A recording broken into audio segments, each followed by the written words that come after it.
18 নয়, শুধুমাত্র 15,000 টাকায় পাওয়া যাচ্ছে রেডমি 13-এর মতো স্মার্টফোন, যেখানে কিনা হেলো G99 আলট্রার মতো প্রসেসর, 108 মেগাপিক্সেলের হিউজ ক্যামেরা আর বিশাল আকারের পাঞ্চুয়াল কাটআউটের ডিসপ্লে। আর ফোনটার পেছনের ডিজাইন কিন্তু নজর কাড়ার মতো। তবে হ্যাঁ, বাইরে দিয়ে ফিটফাট দেখতে এই ফোনটা আদৌ কি আপনার জন্য ভালো হবে কি না সেটাই নিয়ে আলোচনা করব সম্পূর্ণ ভিডিওতে। তো লাইক এবং সাবস্ক্রাইব করে দেখতে থাকুন। গাইস, ফার্স্ট অফ অল ফোনটার পেছনের ডিজাইন দেখে যে কেউ এই ফোনটাকে পছন্দ করবে। প্রথম দেখায় পেছনে ব্যবহার করা হয়েছে গ্লাস ব্যাক প্যানেল, আর ফ্রন্টে পাওয়া যাবে কর্নিং গরিলা গ্লাস 3 প্রোটেকশন। আর এই ফোনটাতেও রয়েছে 108 মেগাপিক্সেলের একটি ক্যামেরা সেন্সর, যার জন্য কিনা অনেকেই এই ফোনটা কেনার জন্য পাগল হয়ে যাবে। বিকজ এই সেন্সরটা এতটাই হিউজ যে বাজেট ক্যাটাগরিতে সবচেয়ে ভালো পিকচার কোয়ালিটি পাওয়া যাবে রেডমি 13 থেকে। যদিও কিনা মিডিয়াটেক হেলো G91 আলট্রার চিপসেট এর IPS এতটাও ভালো নয় যে 108 মেগাপিক্সেলের সেন্সরকে খুব ভালোভাবে ইউজ করার জন্য। তারপরেও বাজেটের অন্য 10টা স্মার্টফোন থেকে এই ফোনটা দ্বারা তোলা ছবিগুলো ভালোই ছিল। মেইন ক্যামেরার সাথে 2 মেগাপিক্সেল একটা ম্যাক্রো ক্যামেরা সেন্সর দিয়েছে রেডমি। আর এই ফোনটার ফ্রন্টে রয়েছে 13 মেগাপিক্সেলের একটা সেলফি ক্যামেরা, যার কোয়ালিটি অন্য 10টা বাজেট ক্যাটাগরির ফোনের মতোই ছিল। তাছাড়া ফুল এইচডি রেজুলেশনে ভিডিও রেকর্ডিং করতে পারবেন এটার ফ্রন্ট এবং ব্যাক ক্যামেরা দ্বারা। আর এই ফোনটার বক্সে রয়েছে 33 ওয়াটের একটি adapter, USB Type-C data cable, SIM ejector tool সহ বেশ কিছু কাগজপত্র আর একটা ব্যাক কভার।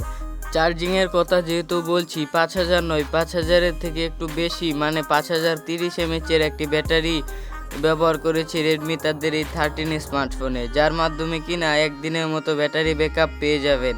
ও হ্যাঁ, আর এটা যেই চার্জার আছে সেটা 1 ঘন্টা 10 মিনিটে এই ডিভাইসটাকে ফুল চার্জ করে দিবে, যেটা কিনা অনেকেরই কাজে আসবে। রেডমি 13 স্মার্টফোনটার অন্যতম একটা ভালো দিক হলো এটার পাঞ্চুয়াল কাটআউটের ডিসপ্লে। 6.79 ইঞ্চি সাইজের হিউজ আকৃতির ডিসপ্লেকে ইউজ করেছে রেডমি, যার রেজুলেশন ফুল এইচডি প্লাস। এই ডিসপ্লেতে এতটাও শার্পনেসের ঘাটতি দেখতে পাবেন না আপনারা, সাথে 90 হার্টজের রিফ্রেশ রেট থাকায় খুব স্মুথভাবে ইউজ করতে পারবেন। অ্যান্ড্রয়েড 14 এর সাথে আসা এই স্মার্টফোনটা আগামীতে অ্যান্ড্রয়েড 15 ও 16-এর আপডেট পেয়ে যাবে। আর আছে 3 বছরের সিকিউরিটি প্যাকের আপডেট। বেশ কিছু ফালতু অ্যাপসও রয়েছে এর মধ্যে, যেখান থেকে ব্লগার নোটিফিকেশন পাওয়া যায়। এই ফোন কেনার সাথে সাথেই সেগুলোকে আনইনস্টল করে ফেলুন এবং অ্যাডসগুলোকে বন্ধ করে ফেলুন। কিভাবে করবেন তার জন্য টিউটোরিয়াল ইউটিউবে পেয়ে যাবেন। অলরাইট, সর্বশেষে জানাচ্ছি স্টোরেজ ভেরিয়েন্ট এবং চিপসেট সম্পর্কে। 6/128 ও 8/256 অথবা 128 GB ভেরিয়েন্টের সাথেই মার্কেটে অ্যাভেলেবেল রেডমি 13 4G এই স্মার্টফোনটা। এখানে eMMC51 ক্যাটাগরির ইন্টারনাল মেমোরি ব্যবহার করা হয়েছে, যেটা কিনা বাজেটের মধ্যে কিছুটা স্লো কাজ করবে। তবে হ্যাঁ, হাইব্রিড সিম স্লটের সাথে 2টা 4G সিম অথবা একটা 4G সিম আর একটা মেমোরি কার্ড ব্যবহার করতে পারবেন। আর মেমোরি কার্ডকে সর্বোচ্চ 1000 GB পর্যন্ত এক্সপেন্ড করতে পারবেন। এখানে মিডিয়াটেক হেলো G91 আলট্রার মতো প্রসেসর দিয়েছে রেডমি কোম্পানি, যার নামটা শুনলে মনে হয় হেভি একটা গেমিং চিপসেট। আর G99 সিরিজের খালতো ভাই? আসলে না ভাই, এটা গত বছর কিংবা তার আগের বছরের G88 এর মডিফাই বা তার সামান্য কিছু আপডেট ভার্সন। নামটা তো রেখেছে আলট্রা, কিন্তু কাজের বেলায় G88 এর মতোই কাজ করবে।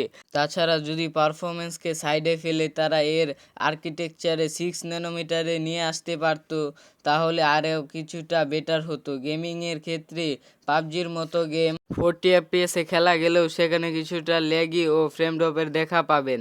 ফ্রি ফায়ারের মতো গেমগুলি ইজিলি খেলতে পারবেন রেডমি 13 স্মার্টফোনটি দ্বারা।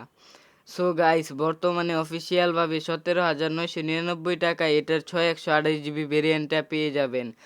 আর আনঅফিসিয়ালভাবে এই ফোনটাকে 15,000 টাকায় পেয়ে যাবেন।